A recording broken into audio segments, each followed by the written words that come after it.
Mwasibye mutya nno bamikwano mwenna abampuliriza.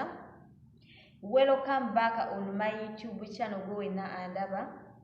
Omupya ku channel yange tewerabira subscribe, comment, like and share. Olunaku lwa leero tugenda kuyiga ku bintu ebituvirako okugwa era ne tufuuka ekyokusekererwa mu bitundu mwe tuba tutadde business, mu mikwano gyaffe, mu nsi endala zonna. Bye tugenda okuyigako olunaku olwa leero. Naye nga gw'omupya bambi tewerabira subscribe. Amannya nga bulijjo mpitibwa Olivia Nana. Era nga point esookera ddala mu ekyo lack of persistence. Abasinga obungi kuffe tutandika bizinesi nga babosi, wabula bizinesi zaffe bwe ziba nga zitandise okuba nga zisebenkerera, ffe bennyini twemalamu amaanyi.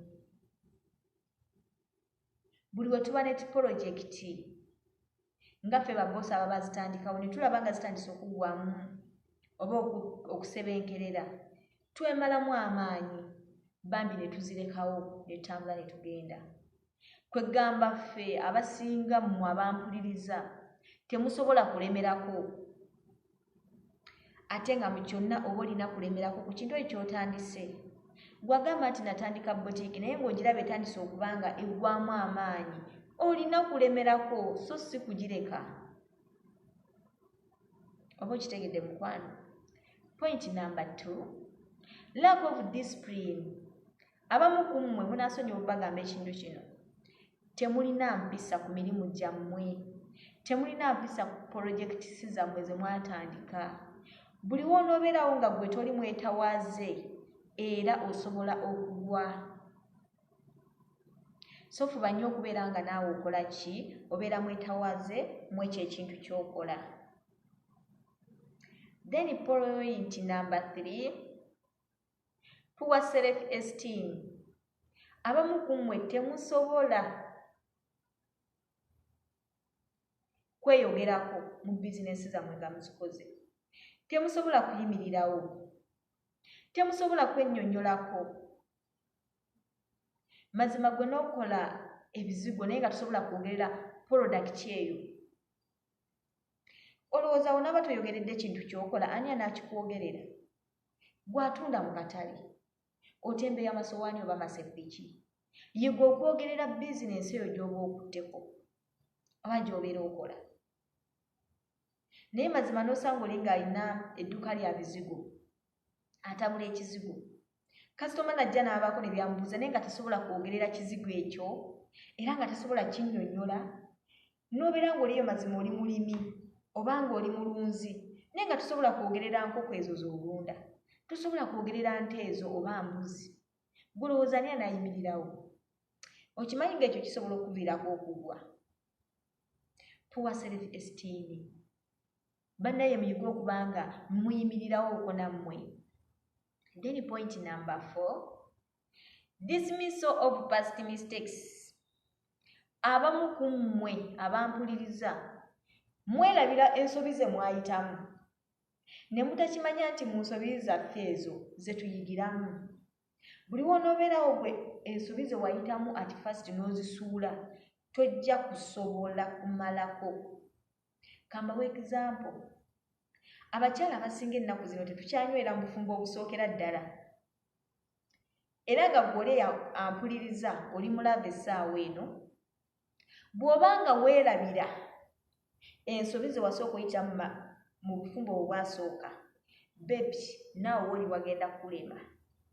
Lwaki? Nti ensobi ze wasookerako ozeerabidde. Naye buli w'onoobeerawo ng'ojjukira ensobi zo ze wakola at first, ojja kusobola okukola ki? Okuwangula ekyo ky'oba ate otandiseewo. Ne bw'eba bizinesi nga nzigyeko obufumbo, ne bizinesi bw'eba esooka yakusala, olina okufuba onoonyereza ki ekyakuviirako bizinesi eri okugwa. Awo ojja kusobola okukola ki? okubanga owangula so si kugwa ate osekererwe ku bantu ababa bakuliraanye. Then point number 5, attitude.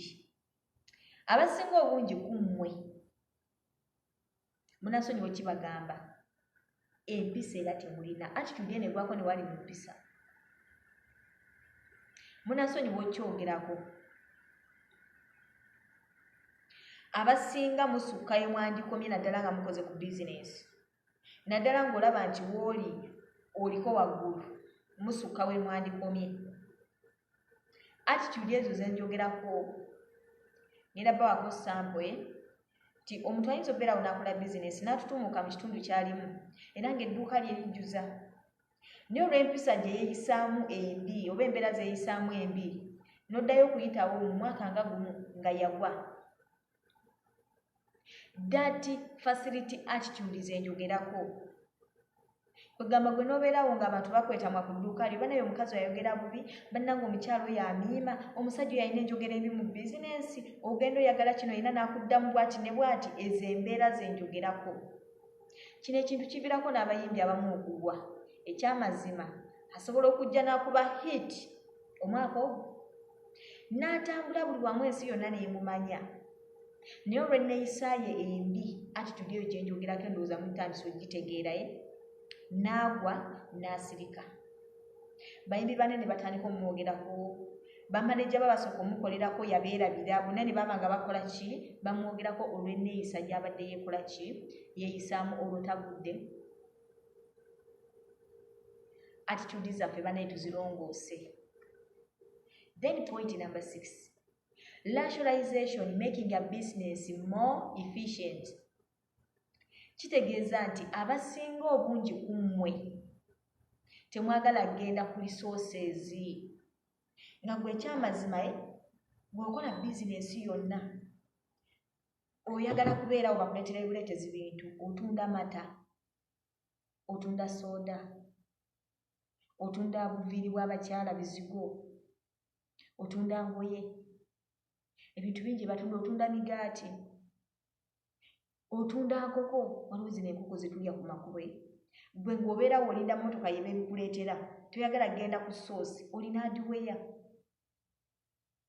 Twejjemu ekintu eky'okwekuumira mu comfortable zone ezo nti nze ke nnina ssente bajja bireeta mbigulire wano, toyagala kgenda ku source. Gwe omusibi w'enviiri munnanga ndaba, fuba nnyo ogende e Namaave ozuule ddala ekituufu kiyimiridde kitya, obuviiri buno tubuggyayo ku mmeka. Naye buli w'oneekuumira wano mu comfortable zone zo togenda kusobola. Ebiseera ebisinga bw'onooba tolina biri byasoose okukugamba ne kino kisobola okukulema. So tufube nnyo okukola ki? Okugenda ku resources, twenoonyeze ku bintu ebyo. Obadde waddiwo yagenda weereetere semiti ku resource kwennyini, leka otuula wamu mu katebe. Oba okitegeera mukwano. Then point endala, lack of conversation, refuse to accept that success is true or real. Abasinga obungi omuntu wagamba nti success gyeri mukirabanga ekirooto, era nga gwe tewekkiririzaamu nga tokisuubiranga nako nti osobola okubeera successful. Embeera eyo era omuntu wagamba nti kola bizinesi eno ogenda kuba muwanguzi, ogamba nze nakolakola dda Mukama y'amanyi. Mwana wa maama gwampuliriza, muve mu ezo embeera ze mugamba mbu Katonda y'amanyi, Katonda y'amanyi. Katonda yamba yeeyambye. If you cannot help yourself, God will never help you out. Okitegeera mukwano? Fuba nnyo naawe weerwaneko ku ekyo ky'okola. Weerwaneko mu kusaba. Yiiya ku magezi gwe ng'omuntu. Naye gwe oli awo ngu Katonda ajja kunnyamba ne weekubagiza otudde mu bizinesi yo oli awo. Katonda ajja kunnyamba nange mbeereko nga Maama Liita. Nange mbeereko nga Nanti. Nange mbeereko nga Ddizo. If you cannot help yourself, God will never help you out. Try your level best. Fuba nnyo okulabika ng'osaba, osobole nawe okukola ki otuuka ku buwanguzi. Abo bonna abantu bemulaba abatusinga, abo bonna betwegomba abasooka okuba ekyeera nga bali Uganda balina ssente zaabwe, nabo beebeererangamu, baasabanga, tebabeeranga bubeezaawo. Oba mukitegeera bamikwano.